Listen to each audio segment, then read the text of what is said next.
Поеду позавтракаю. По делам ездил, позавтракаю. Поздний завтрак у меня будет, а потом поеду поработать. Я думаю, что денек сегодня будет замечательный. Особенно ввиду того, что у меня первая смена на новой тачке. И тачка эта называется... Та-дам! Ну ладно, из названия уже понятно. Танк называется тачка. Из названия будет понятно. Так и назову. Господи, это что еще? Здрасте. Просьба такая, не могли помочь? Застрял, вытащить. Заплачу. 1000 рублей дам это. Ну, а что, другого никого нет? Да, я вообще никого. Вроде бы тоже как нормальная машина, но видите, да, тут лед сплошной. А есть этот самый? У меня ремень есть. А у меня есть, если что. Тоже есть? Да, у меня трос нормальный такой. Вот, знаете, он 1000 рублей. Да не, ладно, не надо. Не надо. 1000 рублей. Не надо. Надо помогать. Сейчас заодно и проверим в работе агрегат, как говорится. Помогать так помогать. Не только телочкам избежать одиночества, но и мужичкам сойти с ледяной ловушки.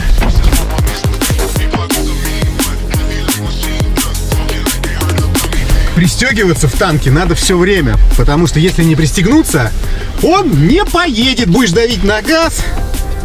Ну чё, мужик, готов?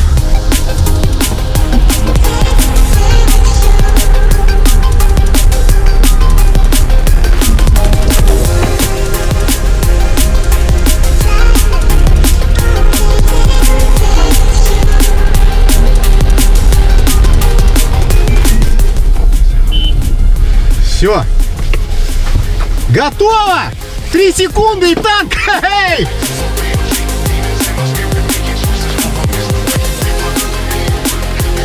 Сейчас у многих из вас в голове возник вопрос: Женек, ты совсем ебался таксовать на танке 500? Кстати, у него прикольный ключик. Просто как трансформеры. Как из трансформеров отсылка, смотрите, как Optimus Prime. Я не знаю, ну прикольный ключ, да? Крутой. Короче, танк. Да, я не офигел, друзья мои. Еще раз хочу напомнить всем тем, кто думает, что я 24/7 работаю в такси. Да нет, конечно, уже давным-давно этого нет. Работаю ради контента. Пару-тройку раз в неделю. Все, это максимум. Больше я не работаю. И вот видите, какой случай сейчас был, да? Что понадобилось. Вот почему еще я взял эту тачку. Зима, Россия. Автомобиль должен быть, ну, как можно, скажем так, приспособлений к езде по всяким, друзья мои, по всяким. А на этом танке, чтобы вы понимали, есть даже опция танковый разворот. Что это такое? Это когда блокируются задние колеса, и машина разворачивается на месте, вот так вот.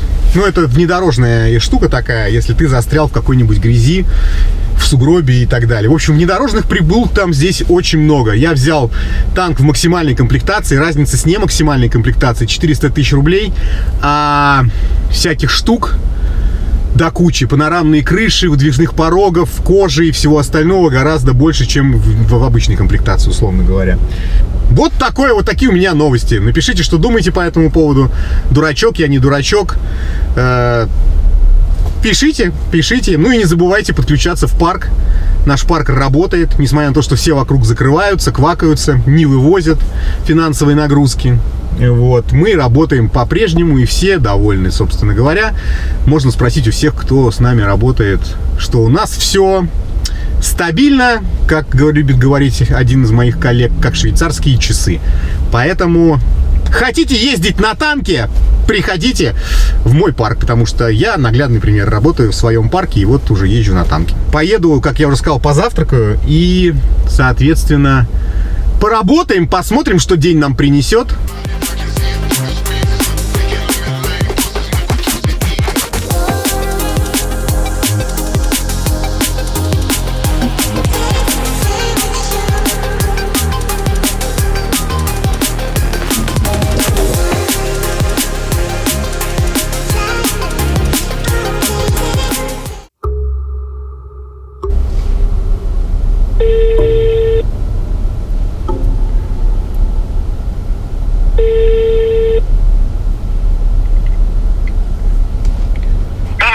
Да, добрый день. Яндекс Такси беспокоит. Скажите, а вы скоро вы дойдете? Сейчас подойду. Просто здесь, Сейчас, подождите. здесь стоять просто не особо удобно. Постарайтесь побыстрее, ладно? Сейчас у меня дела, сейчас я подойду. Хорошо.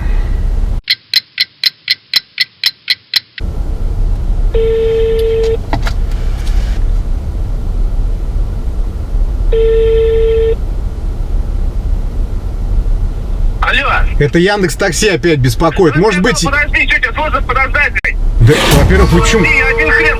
Я все равно плачу за ожидание. Постой, Нет, а почему вы так разговариваете-то со мной? Я что-то не очень понимаю. Что тебе надо? Что ты суетишься? Как сейчас выйду? Давайте вы, может быть, другое такси вызовете?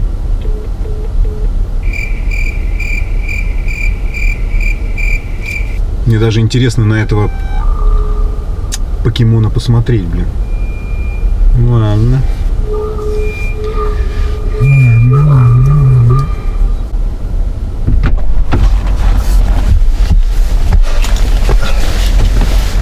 вас все в порядке? Ну, я сказал, попросил подождать. Я понимаю, но вы... Неужели так сложно вот подождать? Не тревожь меня звонками. Я сказал, сейчас выйду. Нет, я понимаю, но вдруг у вас что-то поменялись, или вы забыли. Всякие бывают ситуации. У вас там свои дела, у меня вообще-то работа тоже. Я же работаю. На Алексеева вам? Да. Ну просто так тоже, ну, вы и меня тоже поймите. Да ладно, хватит. Голова как болит, пиздец. Ну это ж не из-за меня, правильно? А вы меня вписываете в ваши головные боли. Да я сейчас просто с малой очень жестко так расплевался. Неприятно. Комфортно. Бывает. Представляешь, 2 года вместе. И из-за ее мамы просто жесть. Вот у вас есть вообще девушка там, может, жената? Да. У меня жена, 2 детей, но у меня все в порядке. Ну, я все лютые моменты уже пережил. Да ладно, прям ссор нету никаких. Не, ну бывают, но все, что по глобальному могло произойти, уже все произошло. И если на этом этапе мы не, остались вместе уже, то дальше только, я не знаю, там, прям что-то уже лютое. Типа из разряда я полюбил или полюбила другого. А вот эти все остальные бытовые моменты, они уже со всех сторон обговорены, перетерты, перессорены, и все уже. Ага, бытовуха, да? Все, а это теща бытовуха. когда приезжает, что нормально? А у меня нет тещи, я брал сироту. Повезло. Да. Я вот живу. Я хотел ей предложение сделать через месяц. Живем вместе с ее мамой. Какая жесть. Ну это да. Не, я бы не смог жить с мамой. Так я ей говорил, давай переедем, блин. Я нормально зарабатываю. Говорил, давай сейчас вот снимем квартиру. Говорит, нет, мама, типа, надо за ней ухаживать. Типа, а вдруг ты меня бросишь, она говорила. Ну, мама там манипулирует, типа, не бросай меня. Вот, в коммуналке, блин, живем в одной комнате, ютимся втроем. В коммуналке? Да. В одной комнате втроем с тещей? Вообще жесть, я говорю. Она там больная, просто за ней уход нужен. Ну, у нее там диабет, ноги гниют. Жесть. А я что-то не понял, а что это мы на джипарике каком-то рассекаем? А на чем мы должны? А что, вам не нравится машина? Типа всякие там эти... Чего? Хондочки, да, как они называются? Обычные таксотачки, которые... Солярисы? О, да, солярисы. Что-то какой-то УАЗик, это что это за машина? Да ну... Ну какой УАЗик? Это не УАЗик. Ты что-то даже не рассмотрел, сел просто на автомате. Сейчас, секунду, я отвечу на телефонный звонок. Извините. Про тачку, вот, как говорится, чем богаты, тем и рады. И тачка, на самом деле, зря вы сейчас про нее что-то плохое говорите. Это вообще премиальный китайский автомобиль. Да нет, я удивляюсь, наоборот. Если вам все-таки ближе Солярис, то, если хотите, можно вот опустить козыречек. Смотрите, видите, на Солярисе такого нет. Тут даже зеркальце есть. Да, так что можете посмотреть. Люкс. Посмотреть, может быть, найдете причину нелюбви. А есть, может, тут премиальная расческа, чтобы расчесать? Премиальная расческа? Премиум класс машины. Премиальными собственными руками можете это сделать. Да. Класс, красота. Так, в общем, что я могу вам только посочувствовать, потому что я в такие игры не играю. И уже давно. Да я бы тоже на самом деле забил. Просто мы уже так притерлись, просто химия прям. Это вот то самое любовь? чувство внутри, когда, ну мы по сути, да, с первого взгляда друг друга нашли, влюбились и стали жить. Но все равно не понимаю, зачем все-таки... Да, вы говорите, больная, уход нужен. Но там не то чтобы сильно прям уход. Вот. Но она скорее, ну она там типа диабет, у нее там гниют ноги, там лекарства всякие, инсулина Не получает. сильно больная, диабет и гниют ноги, да? Ну, мне кажется, что все-таки сильно Ну, больная. потому что вот начинает она, короче, нас грузить. Она там, если бы ей реально...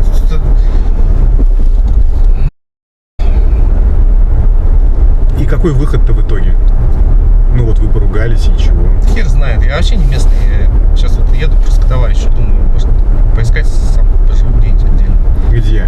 Ну, квартиру сниму. Потом поеду куда-нибудь на юга, в Таиланд, например. А, Таиланд. Ну да. Таиланд это не совсем юга, я бы сказал, это восток, юго-восток. Но в целом я вас понимаю. Потому что у меня есть такое же желание, но свалите от зимы. Я прям зиму тяжело переношу. Но тещу тяжелее в коммуналке я бы переносил бы с диабетом и гниющими ногами. Это я вам точно могу сказать. Поэтому я могу только посочувствовать. Так а на диалог-то нельзя с ней как-то выйти, чтобы она, ну, тоже... Хотя какой-то диалог в коммуналке троем. Это жестко вообще. Мало того, что она это самое в интернете какого-то лекаря нашла. Так. У него закупила какие-то банки там. Слушай, на, держи.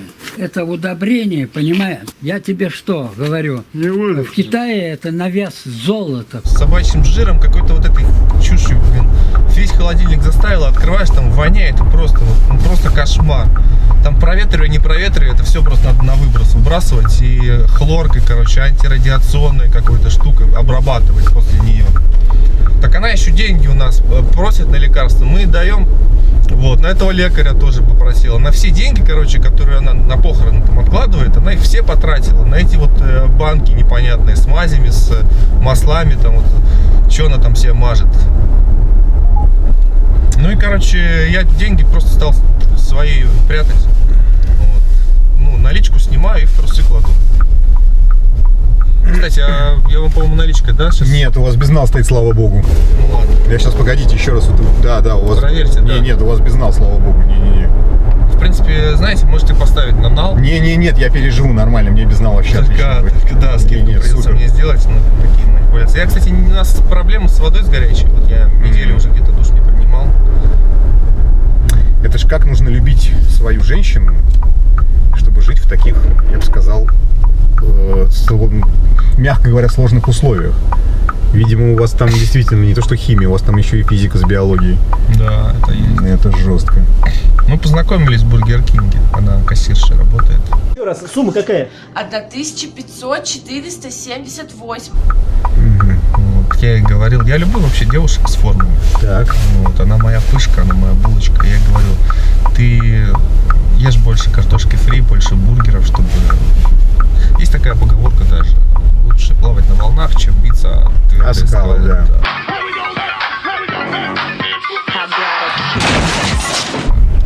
Вот это вот именно мой случай. Такую, я думаю, такую больше просто нигде не найду. Она идеал во всем. Мы друг друга с ней понимаем. У нас вообще нет, по сути, вот только вот ее мама проблема, потому что она лезет в наши отношения. Мы, по сути, даже уединиться не можем, вот, чтобы просто то она подглядывает, то она послушает. Я смотрел, ее не было, короче, она уехала в больницу, у нее там был приступ, ее отвезли. Ну и мы там занялись своими делами. И, Волшебством. Да, она приехала, короче, через время и стала у нас под кроватью искать. Я заметил, что презервативы начала искать. Я захожу, дверь открываю, а там она, короче, лазает с этой с метлой. Я такой, ух, ничего себе, что вам надо, собственно, там? Она говорит, не твое дело, ты у меня живешь. А сегодня ничего, вообще поругались там.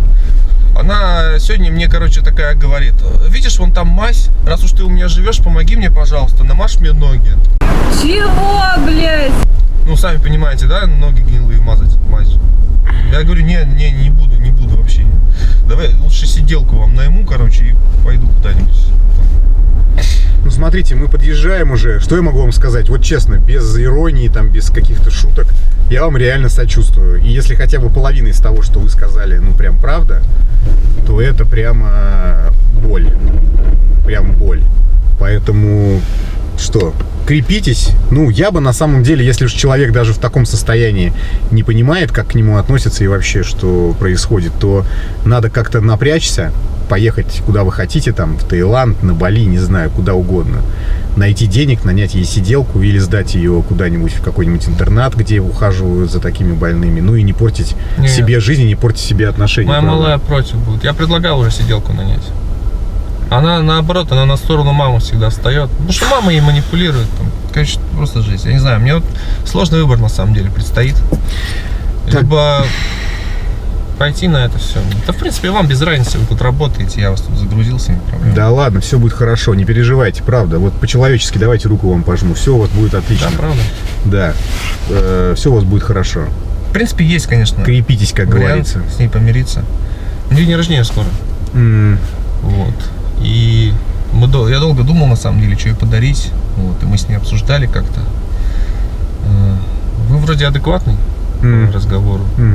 Вы, наверное, можете мне помочь, я думаю. С чем? С подарком, советом на подарок? Ну, да. Есть идея одна.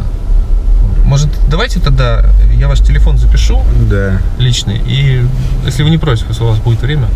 Ну, честно говоря, не знаю даже. У нее день рождения 25-го как раз. Ну, у вас, во-первых, телефон есть сейчас в приложении, пока я поездку не закрыл. Вы, это ваш личный, да? Ну, конечно. Ага, хорошо. Вы, соответственно, сможете сделать... Вот, я вам тогда напишу свою идею, а вы уже как бы сами подумайте, интересно вам, не интересно, потому что ну, я не могу вас прям упрашивать. Я понимаю, у вас своя жизнь все-таки. Так, ладно. Будьте счастливы, как говорится, все будет хорошо. Я давайте поеду дальше работать, да?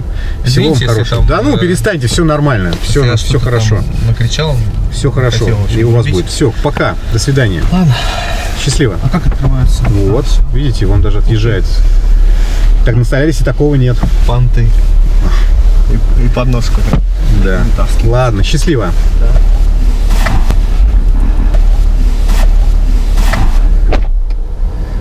У меня даже... Я даже боюсь представить, что он мне хочет предложить. Даже не хочу думать об этом. Если хотите, напишите сами в комментариях. Но я даже не хочу предполагать. Надеюсь, не мазать гнилые ноги, пока они занимаются волшебством. Фу-фу. Надеюсь, что мне не придется. Ну, если кроме шуток и иронии, друзья мои, это трэш. Вот эти постоянные взаимоотношения свекровей и невесток, тещи и зятей. Это просто постоянный геморрой. Особенно в таких лютых условиях. Коммуналки, там маленькие квартиры и так далее. Богом заклинаю всех. Находите возможность жить отдельно. Просто вот находите эту возможность, пожалуйста. И не это самое, не надо, короче. Вот просто не надо, правда. И напишите, у кого какие взаимоотношения с тещами, со свекровями. Нормальные или тоже трэшовые? Вот напишите, очень интересно. А я поеду работать, друзья мои. Поеду работать, надеюсь, сейчас будет у меня тоже хорошая поездка, а не такие печальные моменты. Как приятно все-таки ездить на козырных тачках. Потому что выезжаешь из любого сугроба просто. Из любого сугроба. Ладно, короче, вариантов для комментариев у вас дофига. Про тачку, про отношения, про его подарок. Пишите, заваливайте все. И не забывайте подключаться в мой парк, конечно. Потому что так надо. Просто поверьте на слово. Вот так.